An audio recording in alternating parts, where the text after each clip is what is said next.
ఊళ్ళో దేవవర్మ అని ఓ పండితుడు ఉండేవాడురా. అతని భార్య ఒకనాడు 2 సందుల అవతల ఉన్న పుట్టింటికి వెళుతూ ఉయ్యాల్లో నిద్రపోతున్న పిల్లవాడిని చూస్తూ ఉండండి అని భర్తకి చెప్పి వెళ్ళింది.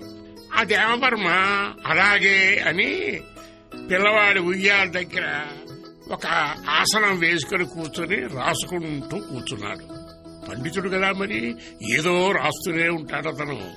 ఇంతలో కొందరు పండితులు ఆ దారిని వెళుతూ దేవవర్మ ఇంటి దగ్గర నిలబడ్డారు. ఏమయ్యా దేవవర్మ, ఈ రోజు రాజుగారి కుమారుడి పుట్టినరోజు. పండితులందరికీ రాజుగారు బహుమానాలు ఇస్తున్నారయ్యా. నువ్వు కూడా బయలుదేరి మాతో వస్తావా, ఇలాగే రాసుకుంటూ కూర్చుంటావా అని అడిగారు. బహుమానాలు అన్న మాట వినగానే దేవవర్మకి వెళ్లాలని ఉంది. ఉమరాట పడ్డాడు. కాని ఒయ్యల్లో కొడుకుని ఒంటరిగా వదిలిపెట్టి ఎలా వెళతాడు? వెళ్లలేడు. మరి ఏం చెయ్యాలి? భార్య లేదు, తను వెళ్ళిపోతే కొడుకొక్కడే ఉయ్యాల్లో ఉంటాడు. అప్పుడు వాడికి ఒక ఆలోచన వచ్చింది. ఏనాటి నుంచో ఇంట్లో పెంచుకుంటున్న ముంగిస ఉంది.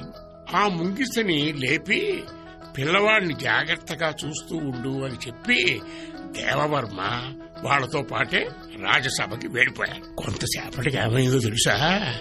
ఆ ఇంటి చుగురు నుంచి ఒక పావర్రా ఆ ఉయ్యాల తాడు మీద నుంచి పిల్లవాడి దగ్గరికి అలాగా వస్తూ కనిపించింది.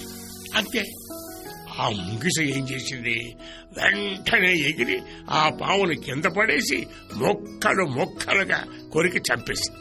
పిల్లవాడిని ఒంటరిగా వదిలేసి వచ్చిన తొందరలో దేవవర్మ బహుమానాలు పుచ్చుకొని మిగిలిన కార్యక్రమాలవి చూడకుండా తొందరగా ఇంటికి వచ్చేశాడు. గుమ్మంలో చూస్తే ఏముంది? ముంగిస. దాని ఒంటి నిండా రక్తం కనిపించేసరికి దేవవర్మ ఒక ఆలోచనలో పడిపోయాడు. ఇది పిల్లవాడిని చంపేసి ఉంటుంది, అందుకే దాని నోటి నిండా రక్తం అని ఆలోచన లేకుండా పక్కనే ఉన్న దొడ్డుకర్ర తీసి ఆ ముంగిసని కొట్టి చంపేశాడు.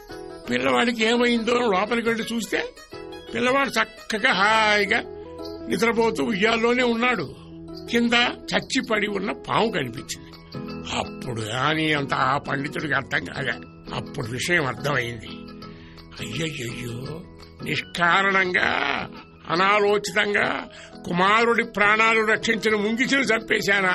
అయ్యో, ఎందుకురా నా బతుకు అని విచారించాడు. ఇంతలో భార్య వచ్చింది. చెప్పగానే ఆవిడ కూడా చాలా విచారించింది. ఎందుకండి తొందరపాటు పడ్డారు? కొడుకు ఎలా ఉన్నాడో చూడాలి కదా.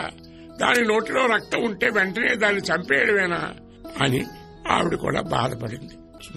కంటితో చూసింది, చెవులతో విన్నది అంతా నిజము అని భ్రమపడకూడదు. విషయాన్ని పూర్తిగా అవగాహన చేసుకున్న తర్వాతే మనం ఏం చేయాలో ఆ పని చేయాలి.